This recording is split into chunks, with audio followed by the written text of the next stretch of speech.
नमः शिवाय। हर हर महादेव। नमस्कार दोस्तों, मैं नित्यानंद पांडे आपके अपने चैनल नित्य साधना में आपका स्वागत करते हैं। तो दोस्तों, आज हम लेकर के आए हैं महाशिवरात्रि 2024। महाशिवरात्रि 2024 के दिन यानी शिवरात्रि के दिन हमें क्या चीज़ें करनी चाहिए और क्या चीज़ें भूल करके भी नहीं करनी चाहिए। दोस्तों, भगवान शिव की आराधना हम शिवरात्रि के दिन करते हैं। तरह तरह के उनको भोग लगाते हैं। उनको प्रसन्न करने के लिए अनेकों उपाय करते हैं। दोस्तों, अगर भूल करके भी हम यह काम करते हैं तो हमारा सब व्यर्थ चला जाता है। तो दोस्तों, महाशिवरात्रि के दिन हमें क्या करना चाहिए और क्या चीज़ें नहीं करनी चाहिए। इस दिन भगवान शंकर की और माता पार्वती की विशेष पूजा की जाती है। इस दिन भक्त भगवान शिव को प्रसन्न करने के लिए उनका व्रत रखते हैं और व्रत अनेकों प्रकार के भोग लगाते हैं। और जो भक्त सच्ची आस्था से, निश्चल मन से जो भक्त भगवान शिव की पूजा करता है, उपवास करता है, उसकी भगवान शिव हर प्रकार की मनोकामना पूर्ण करते हैं। तो दोस्तों, उस दिन हमें कौन सा चीज़ नहीं करना चाहिए और क्या चीज़ें हमें ज़रूर करनी चाहिए। तो दोस्तों, भूल करके भी शिवरात्रि के दिन हमें मांस मदिरा का सेवन नहीं करना चाहिए, लहसुन प्याज का सेवन नहीं करना चाहिए, तामसिक चीज़ों का सेवन हमें भूल करके भी नहीं करना चाहिए। अगर हम व्रत रखते हैं तब भी इन चीज़ों का सेवन नहीं करना चाहिए, और अगर व्रत नहीं भी रखते हैं तब भी इस चीज़ों से हमें बचना चाहिए, नहीं करना चाहिए। भगवान शिव की आराधना करते समय दोस्तों एक चीज़ का ध्यान दें, हमें केतकी का फूल भगवान शिव पर कभी भी भूल करके भी अर्पित नहीं करना चाहिए। जो लोग व्रत रखते हैं उन्हें भूल करके भी दिन में नहीं सोना चाहिए।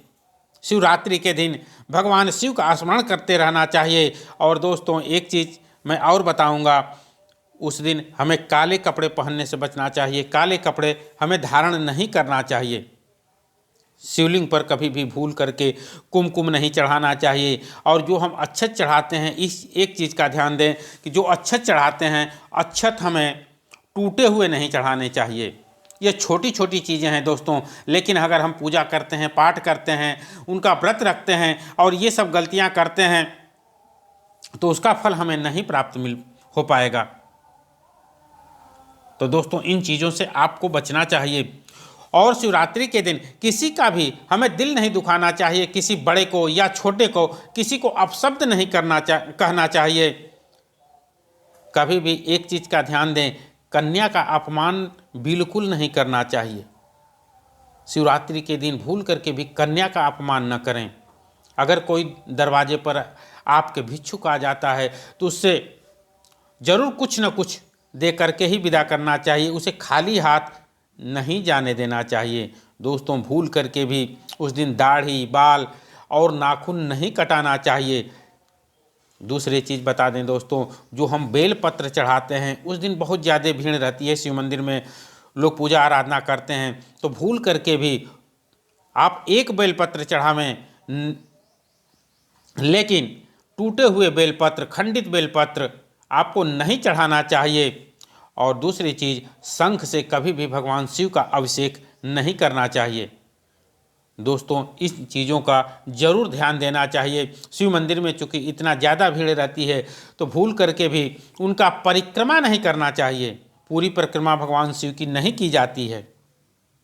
और जो भी हम प्रसाद चढ़ाते हैं, भगवान शिव पर जो प्रसाद चढ़ाया जाता है वह प्रसाद ग्रहण नहीं करना चाहिए, उसे खाना नहीं चाहिए। दूसरी चीज़, जो भी हम प्रसाद लेकर के घर से जाते हैं उसमें तुलसी दल नहीं डालना चाहिए। तुलसी दल यानी तुलसी का पत्ता डाला हुआ प्रसाद भगवान शिव को नहीं चढ़ाना चाहिए। और उस दिन आपको एक चीज़ का ध्यान देना चाहिए, सूर्यास्त के पहले जग जाना चाहिए। सूर्यास्त के बाद आपको नहीं जगना चाहिए। उस दिन हमें जल्दी जग जाना चाहिए।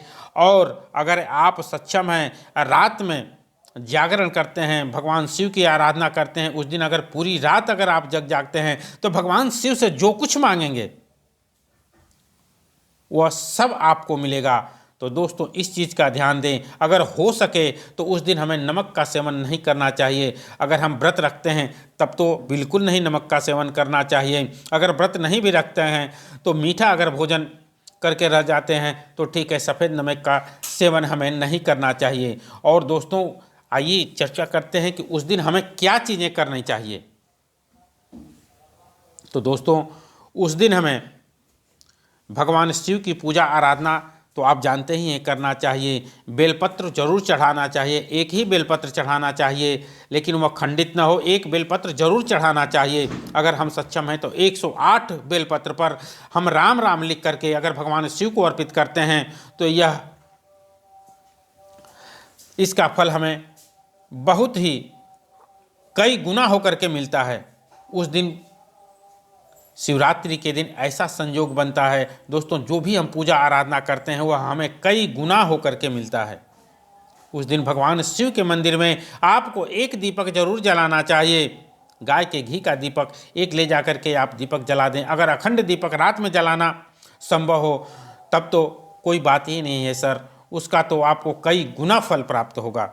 उस दिन हमें भांग धतूरा आदि जरूर भगवान शिव को समर्पित करना चाहिए। दूसरी चीज़ बताऊंगा दोस्तों, अगर कुछ भी नहीं कर पा रहे हैं तो गंगा जल से भगवान शिव को जरूर स्नान कराना चाहिए।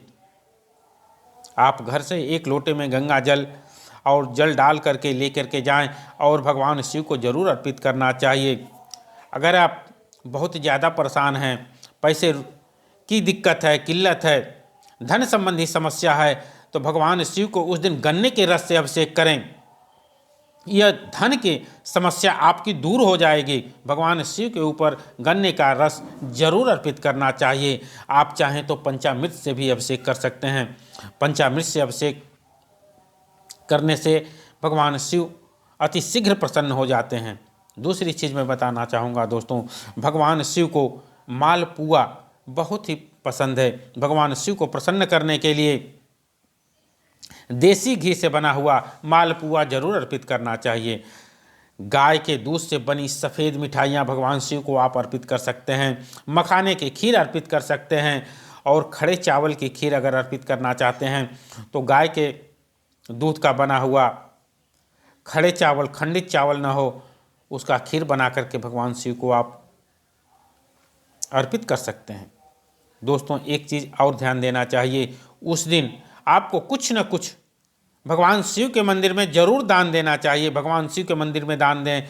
जो कोई गरीब ब्राह्मण है तो उसको भी दान देना चाहिए। कोई निर्धन व्यक्ति है उसकी जरूर सहायता करना चाहिए। और पूरे दिन आपको ओम नमः शिवाय मंत्र का मन ही मन स्मरण करते रहना चाहिए। अगर ऐसा करते हैं तो जो कुछ आपकी मनोकामना है वह जल्द ही पूरी हो जाएगी। दोस्तों एक चीज़ और बताना चाहूँगा, उस दिन आपको दातुन का प्रयोग करना चाहिए। दोस्तों उस दिन आपको पेस्ट नहीं करना चाहिए। ये छोटी सी चीज़ है लेकिन लोग भूल जाते हैं। उस दिन भी पेस्ट का सेवन करते हैं, यानी पेस्ट करते हैं, तो पेस्ट नहीं करना चाहिए। उस दिन नीम के दातुन अगर मिल जाता है तो नीम के दातुन आपको प्रयोग करना चाहिए। तो दोस्तों ये वीडियो कैसी लगी कमेंट बॉक्स में ज़रूर बताइएगा। मिलते हैं कुछ ऐसी ही ज्ञानवर्धक वीडियो के साथ। धन्यवाद।